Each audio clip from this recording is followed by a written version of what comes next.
My name is Brandon. I'm a former police sergeant and assistant SWAT team leader.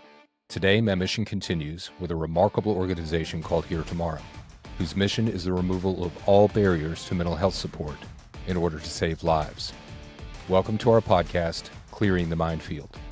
The men and women in uniform who will be our guests have made extraordinary sacrifices in service to their people. Now, with strength and resilience, they live their lives on the road to wellness. We ask you to understand that some of the raw and real experiences they'll be sharing may be unsettling to some viewers. Now walk with me, friend, as we clear the minefield. Hello again. Welcome to Clearing the Minefield. I'm your host, Brandon. Today we're going to welcome Amber Cage to the show. She's a phenomenal human being. We're former team members at Here Tomorrow, so she's got a lot of experience to bring over to you guys, as well as a U.S. Navy veteran. I want to mention real quick, guys, one of our sponsors that makes this show possible, Sweeney Plumbing and Remodeling. I'm sure I told you this before, but I can't shut up about this family. I've known them since they were 15, 16 years old. Russ and Steph were police explorers. I was training them for martial arts competition. I was able to coach Russ through all of his MMA fights. Just a phenomenal couple. They've been together approximately forever. They built their entire business around the values of faith, family, and service. They really help us support military and first responders with this podcast. If you need anything related to plumbing and remodeling, Sweeney Plumbing and Remodeling is the place to go. And I want to give a quick shout out to Amber Boats Cage for joining us this morning. It's just phenomenal to have you on the show. We used to work together Here Tomorrow, as I mentioned, and just one of the best human beings I've ever met. Lives a life of service, and I'm glad to have her on the show. Hey, Amber. Hey, Brandon, I missed you so much. I missed you. Yeah, we're able to stay in touch via text, but there's nothing like getting to hear the voice and see the face. So I'm really glad you're on the show today. Absolutely. Amber, we're going to jump right in as we do. Can you tell us a little bit about where you're from, where you grew up? Okay. I am from Georgia by way of Louisiana. Um, I'm currently in Maryland, and a little bit about growing up. I'm the oldest of four. From Clayton County, Huron County area in Georgia. So, um, busy, but there's space. But yeah, so that was pretty much growing up. Oldest of four. I managed to be an only child. My parents looked at me and went, "Yeah, it's going to be about it." But you're oldest of four. Does that bring any particular pressures, any particular expectations? Absolutely. That's funny. Just had a therapy session not too long ago about how our roles in life affect our relationships. And so yeah, being the oldest of four, I had a mom and dad, they young parents, they worked a lot. And so I was like a junior parent to my siblings. They'll debate otherwise. Um, right.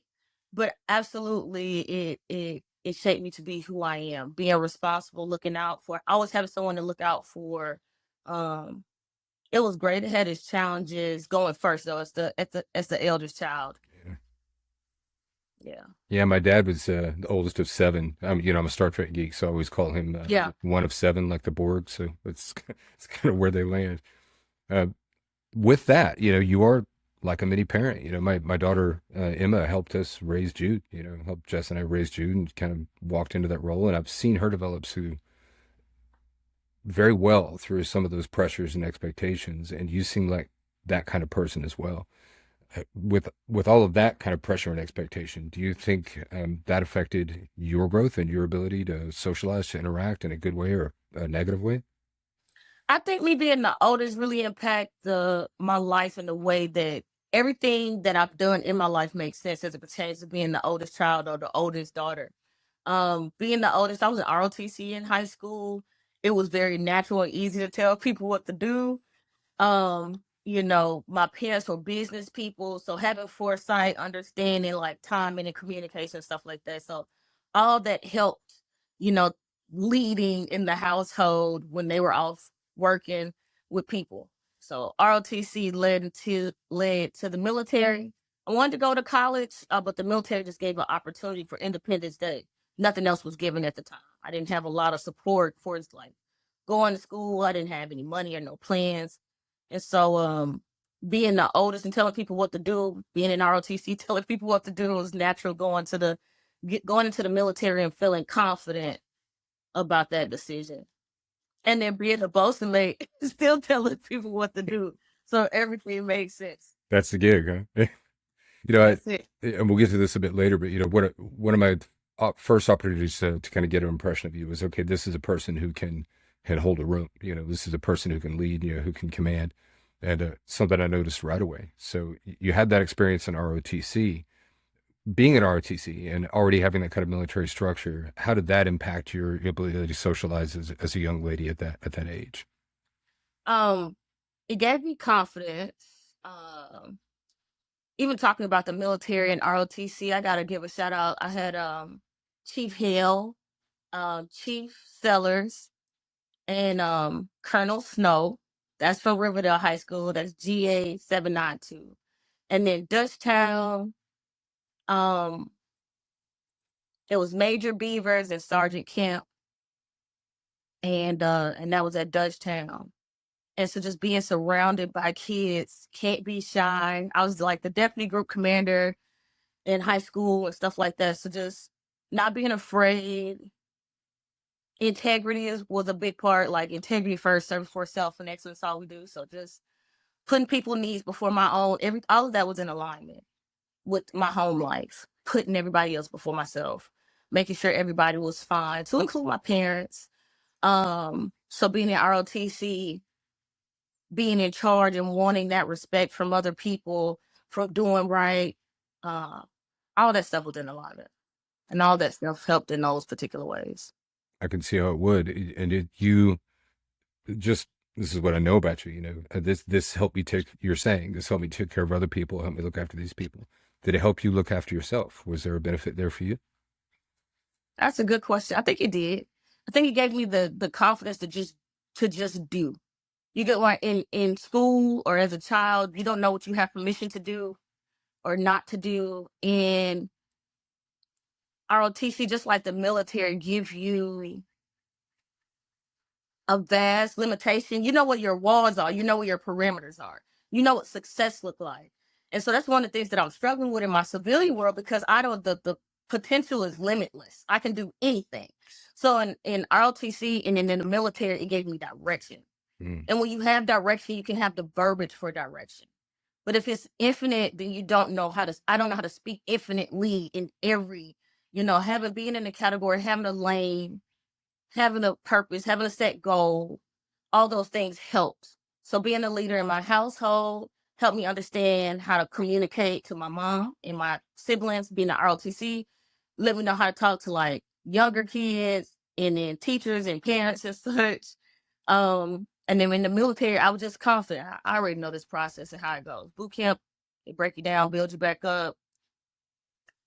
You know what I'm saying? Have integrity, take care of my people, take care of myself, and everything will be all right. There you go. So natural extension. You go ROTC in high school. You decided to serve in the United States Navy. Was it difficult for you choosing which branch to serve in, or did you just know this is the one for me? Um, I wanted to go Air Force. I was in Air Force ROTC, and the time frame for leaving wasn't soon enough. And so,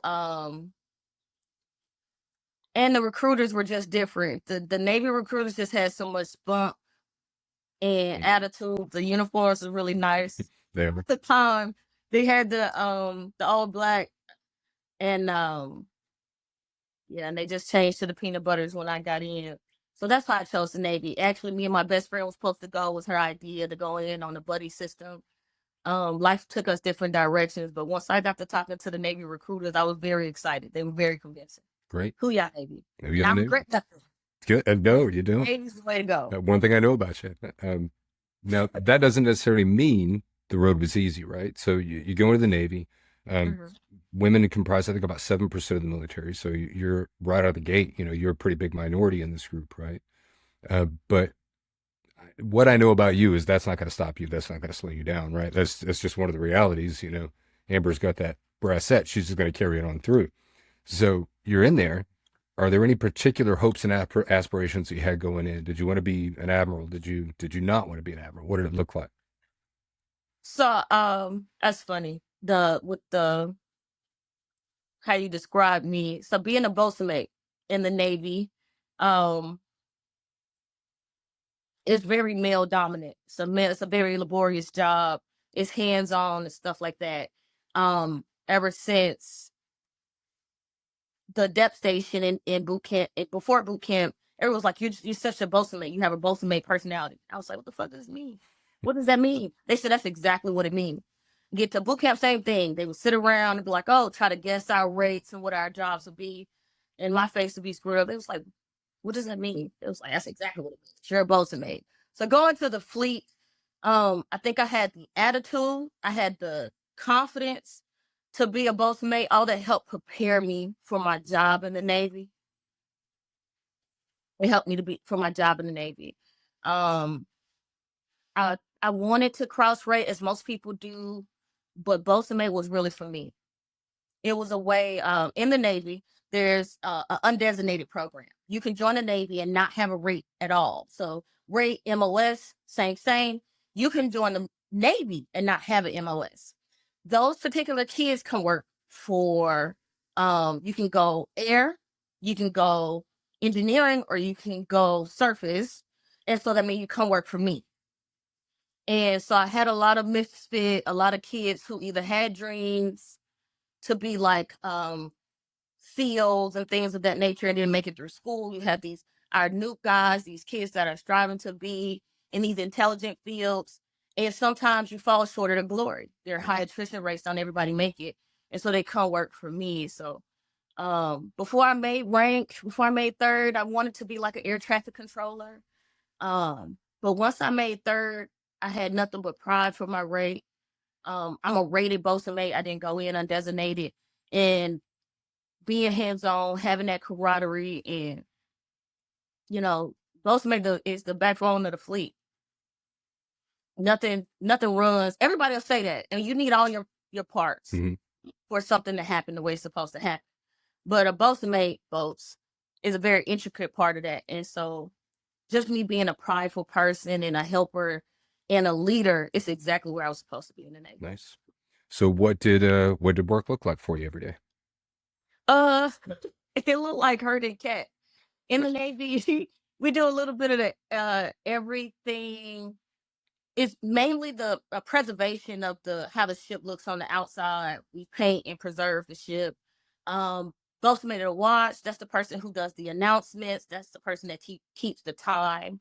Honors and ceremony, we're the ones that we utilize different traditional tools like our pipes to welcome on visitors. We drive small boats. We do search and rescue. We work in amphibious ops, so we work hand in hand with the Marines, getting them, for your amphibious operations. Bosun mates, we land helicopters on the smaller ships. We get in and out of port. Like bosun mates have a very big job, big boats. So my name was Mama Boats. Mama Boats, I love taking care of people first. You know what I'm saying? The ship is the ship, but the Navy is the people in it, not the boats. That's a good point. Yeah. And so Mama Boats was about taking care of the people that was taking care of the ship. Servant leadership, I like it. Yeah, I know that's your style, and I know that's mine, and I think it's one of the reasons that we jive. So, at some point, you're in service. You're around the world. Things get a little tough for you. Things take a little bit of a dark turn. Can you tell us a little bit about why that was and how that shaped you during that time? Culture shock. Going to the military, there's a lot of different kind of culture shocks. Leaving home, all this culture shock. So my first duty station was Japan, and sailors are on ships. I went to a ship, and being isolated, being out to sea for the first time, but life don't stop, right? So I'm out to sea in a foreign country. There's water as far as the eye can see. I can't leave the situation. There's trouble at home. My parents are going through a divorce, and I'm still stuck between being this adult that I'm trying to be and still being considered a child. And so, no matter where you go, there's abuse in leadership. And I had my first military bully. She was a master chief. And some things are unlawful. Not everybody's bad people, but this particular bad apple made it very hard for me and a lot of others on the boat. Mm. And so I started to crash because anything and everything that I used to do to survive childhood, I don't have now. I have my voice a little bit and I'm trying to use it, but the military is not a place for that in that particular way. And so that was the beginning of me imploding.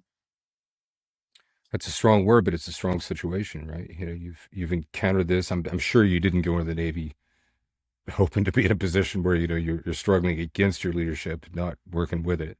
Right. I've been in that position, and it's just a heavy weight to bear.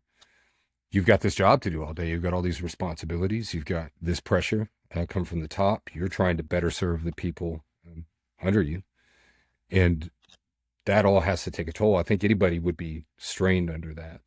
What did that strain do to you? Um, Panic. As a young person, uh, I didn't want to fail, right? So I don't want to get kicked out the Navy. Coming from my childhood, I want to, rebel or fight against this person. It was just a hard situation. I felt hopeless. It was the first time I felt like I had no choice, no choices. And so being against the wall after being so boisterous most of my life and helping other people and feeling like I couldn't help myself, um, is when I started having suicidal ideations. Because it was the only thing at the time that I felt like I had control over, was whether I lived through these circumstances or not. Wow, that's profound. So you're having suicidal ideation, but what you just said is really interesting. I want to make sure that we understand that. You felt like that's the one thing you could control. And I think a lot of people think that when somebody is selfish, it's or suicidal or having ideation, it's selfish, or it's like they want a way out, or they're too weak to do this or that. That certainly wasn't the case for you. You're looking for something you can actually put your hands on and control. I wanted to solve the problem. I wanted to make the problem stop. And so that day, I sat around depressed and miserable. I tried different means and talking to people, but eventually the pressure is overwhelming. And the circumstances that we're out to sea, the ship is out to sea, it's mission first, service before self, right? And then excellence in all that we do. And so with that, I just felt like anything else, like reporting and everything else, just wouldn't be respected. I wouldn't be heard. And it was important because these things were wrong. Mm. And so I was looking for justice that didn't involve other people, making other people do something. So it was still control on myself. I was trying to control the situation. I felt out of control. And I had this idea of gaining this control back. And so I had this state. I was in a 74. I was happy and bouncing around. And these are all classic warning signs of people who are experiencing suicidal ideation. Yeah.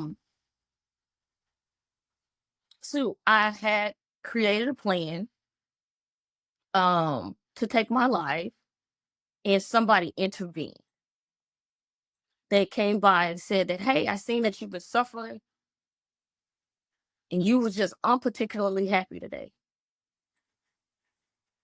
And we, in the military, we have GMTs, general military training, where suicide and like finances and safety, all these things are consistently talked about, whether it's quarterly, semi-annually, before holidays or such.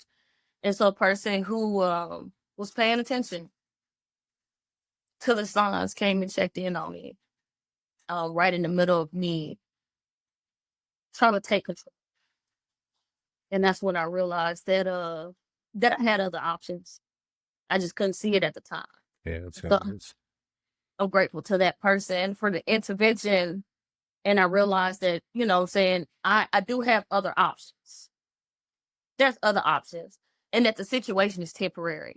We're only on these ships. Your first ship, you can be on your first ship for like 4 to 5 years. You think you're going to be on there 2 years, but you can be on the ship 4 to 5 years. But 4 to 5 years compared to the rest of my life. And that's when I start trying to find healthier coping mechanisms. Gotcha. And that's, man, you're standing there, you've made the decision to die by suicide because you can control this, right? And as you've said, the way it was for me is looking back, I didn't want to die, but I wanted that pain to stop, man. I just, Absolutely.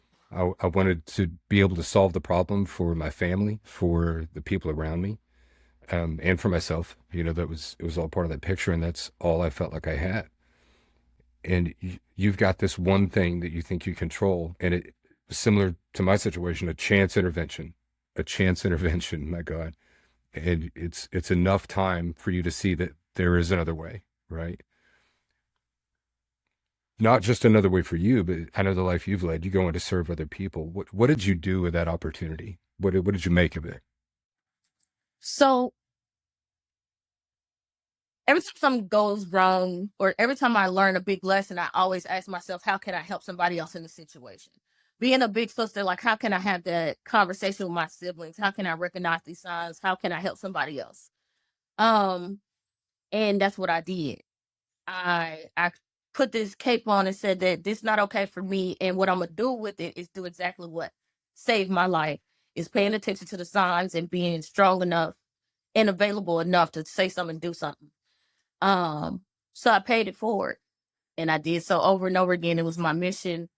I was able to recognize when a sailor reached across me for some tools, the cuts on his wrist, to have a conversation with him about how happy I am that he's still here. And there was a time where I didn't want to be here, and just sharing my story and being vulnerable with him that allowed him eventually to circle the wagon and say thank you. I was thinking about doing this thing. I became the sailor that they sent their suicidal sailors to, and to help these sailors stay in the military. And eventually I transitioned from being a bosun mate and to a substance abuse counselor in the Navy. And I started fighting wars from inside of my office instead of the ship. Fighting wars from inside of your office. Amber, you're a remarkable person. I'm really glad you're here with us today. You said something earlier that I want to touch on, and then you became the corrective force behind the thing you mentioned. You said that they told you to reach out for help if you needed it. You said that they told you if you were suicidal, reach out. So it's not that there wasn't a system in place, but you felt like you couldn't access that system. Do I understand that right? Right. I thought that I didn't want to be a burden or disruptive, right? And then I also felt like I felt hopeless. So if this system, like this particular master chief, is over these programs, it's not like I didn't follow the systems. So handling things at the lowest level possible, my leadership, my direct leadership knew that I was having these particular issues. But with her being the E9, sometimes there's nowhere to turn. We're in the middle of the ocean, and really it's like, what else do you do? These other options will cause more conflict than I'm having, and I don't feel strong enough to fight in this particular way. And it's set up that way. I've grown up in the military. I do understand, maintaining structures and powers and in the politics that come behind that, but it's spirit breaking. Um, it can really be spirit breaking. So Amber, you struggled to get help because of that system, because of that situation, the obstacles that are put in front of you. But now you've put The help is part of the problem. the help itself was part of the problem. Tell me about that. The people, the people that were there meant to help you were in the way of me being able to use the system unbiasedly. So just like we being in this field, when your supervisor is the suicide prevention coordinator, or when their leadership is also have these collateral duties, it's like there's no anonymity, there's no privacy, there's no safety because of biases. I work here. And in the Navy, I live where I work. Military, we live where we work. I live with my coworkers. So there's no secrets. There's the support. We're affected by the same people. So there was people in my life. There was a gunner's mate that tried to come in and help. There was people who tried to speak up on my behalf, even my chief at the time. You get what I'm saying? Or my first lieutenant at the time. All these beautiful people were trying to do their part, but the leadership was part of the problem. Gosh. The resource was part of the problem. Sometimes if your chief or your leadership is the equal opportunity officer, if they're the drug coordinator, if they're the anything, you know, DAPA, not drug. But if any part of the process, it's hard to get the help that you need. I had no faith in the system that they were part of the problem. So you know now the system is part of the problem. Sometimes the leadership is part of the problem. But now you put yourself in a position to be the solution, right? To be the person that these guys can go to. And you mentioned drug addiction counseling, and I've learned so much about that from you. And I want to talk a little bit more about that. But my experience, I don't know if yours is the same. My experience is I have encountered people with mental health struggles who did not have addiction issues or substance abuse issues, but I don't think I've encountered someone who was dealing with a substance abuse disorder who did not have mental health issues that go along with it. I'm not saying it can't happen, but was your experience similar to that? It was a big part of my practicum was like in Camp Pendleton. They have a beautiful system with the Marines where they want to see if there's a mental health issue or a substance abuse issue, because you want to get rid of the substance first before you address the mental health issue, if there is one. Sometimes it's separate. A lot of times, what comes first, the drug then the problem, or the problem then the drug. And so you want to get rid of the drugs first before you can make that decision. And so that's been my experience. Is normally we try to rule that out and get help with that first and see if there is a problem, so that we can focus on what the problem is. Is that harm reduction? Is it because the substance is maybe so dangerous that that's the thing you need to tackle first? Is that why? I think it's more so about clouded judgment and influence. You know, those particular substances can cloud judgment and influence, and it don't allow you to feel the way you would feel naturally. You know, in the military, you can't fight what you can't face. So because those substances are band-aids, people are either celebrating or they're trying to heal something, right? And so when something is hurt and they're trying to heal, it's hard if we're still under the influence of whatever the substance is. We want to get rid of the influence first so we can clear some things up in our mind and in our spirit before we can be able to receive, so we can understand what it is we're receiving. That makes sense. So you're in a position now, you're helping all these people. For me today, what I do is part of my recovery. It's part of what helps me. Was that true for you at that time? Was that helping you along in your recovery, or was it hurting you? What was it doing? It helped me to go forward. Being a lighthouse allowed me to continue on my journey. In AA, you know, the last step is like paying it forward, right? And so being a consistent servant always reminded me of my tools. You get what I'm saying? I'm not perfect. I'm just a person that had acquired the tools and I used them, and that was it. Just using the tools, acquiring the tools, and using the tools. Understood. And it allowed me to exercise and continues to practice. So that's your role in the Navy now. You're helping others. At some point, you decide, okay, my Navy career is coming to an end. I'm going to transition out. What led you to that point? To what point exactly? The point where you were ready to transition out of the Navy and back into civilian life. How'd you get there? So, not without a lot of strife. I was a substance abuse counselor for a while. Then I was medically retired from the military. So it was a rough exit.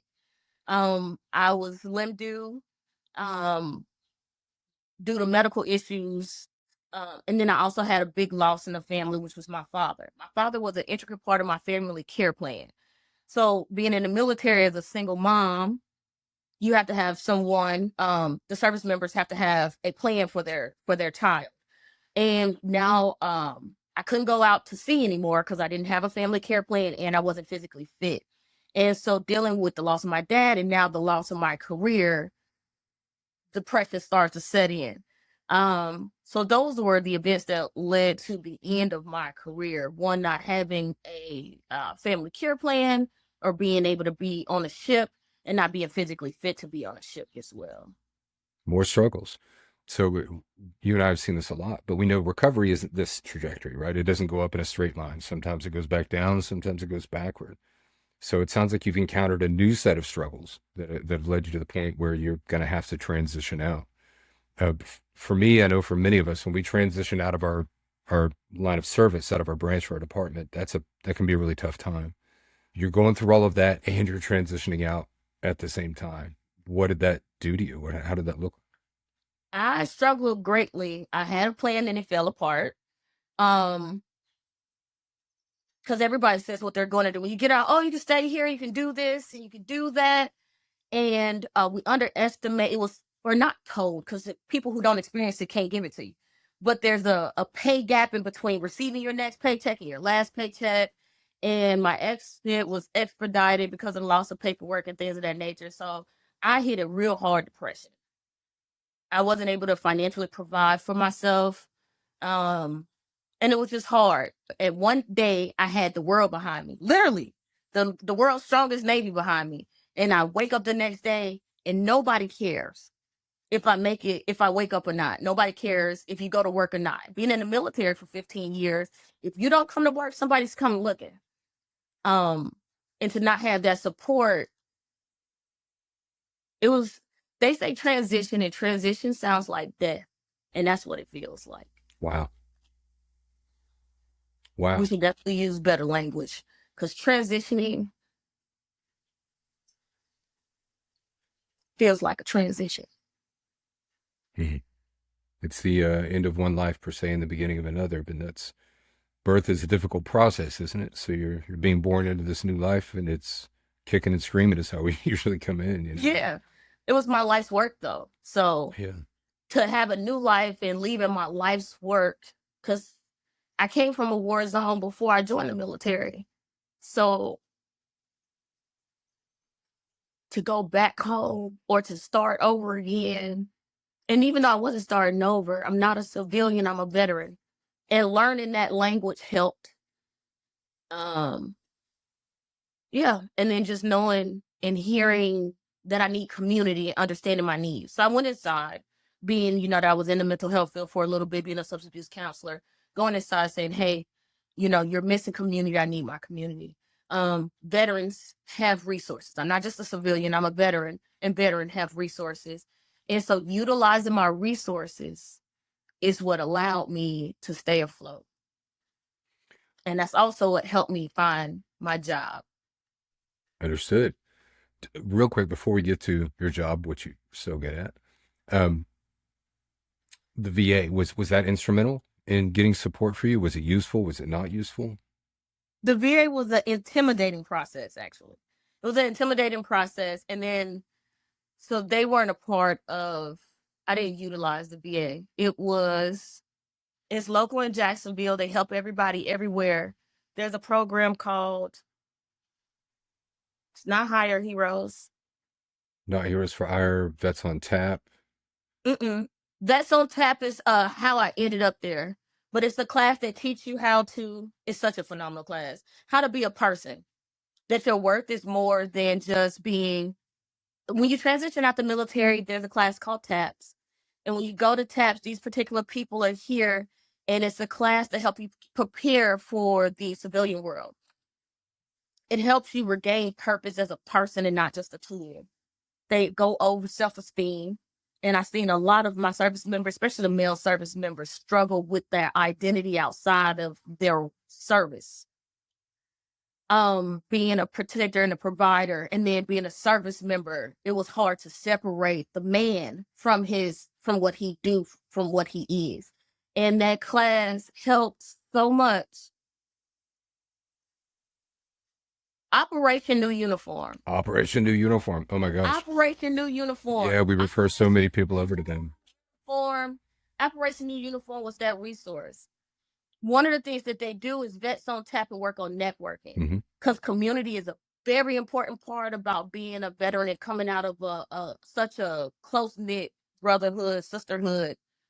And so Vets on Tap allowed you to network. And that's when I met another former service member, prior Army, who was like, hey, your story's pretty powerful. If you're looking to stay in the mental health field, I know a place. You get what I'm saying? And he was also sharing this resource. And so I looked the resource up for myself because I myself was struggling. That is a great organization. They do help a lot of veterans make that transition. Cohen Foundation has another good program. There are resources out there that, as you say, aren't connected to the VA because the VA can be such an intimidating process for folks and kind of challenging to work through. But you've gone outside of that. You've, again, found a way, right? You found a way forward. Let's talk about how you transitioned in here tomorrow and how you took that service that you were doing in the Navy and how you made it work for you in the civilian world. Yeah. Um, so the guy there used to work at Here Tomorrow, and it was Here Tomorrow. He invited me to come see the program, and he said that they were building and strengthening the military first responder team. And the way he described the situation, not that I want to tell him of my struggles, sound like my struggles, and I would love to be a part of the solution, of course, as always. Especially since I experienced the same problem. It was the first, I think, a gather to honor event, and it was beautiful. A lot of things that was said about like out of suicide prevention, the experience of suicide, family members, your story, they all touched me, and it resonated with me. And so I followed up, like he said, and got the job at Here Tomorrow.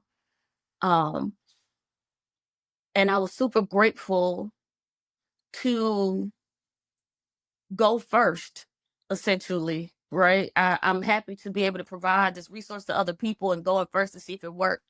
Because I'm, to me, in my head, a client, a person that's like struggling or overcoming, and being able to really look at this program is like, is this another resource? Is it another, grant grab? Or is it something that's viable for service members, that can respect their anonymity, respect their career, something that's not a burden? Do I have to run up behind you? Do I have to like teach you my language? Do I have to coddle you and protect you from my growth stories? And Here Tomorrow was just a safe place. The people was a safe place. And I just wish that I'm grateful for the help that I did have. And I think that paying it forward Here Tomorrow just allowed me to continue to do that. It did, and you did it stunningly well.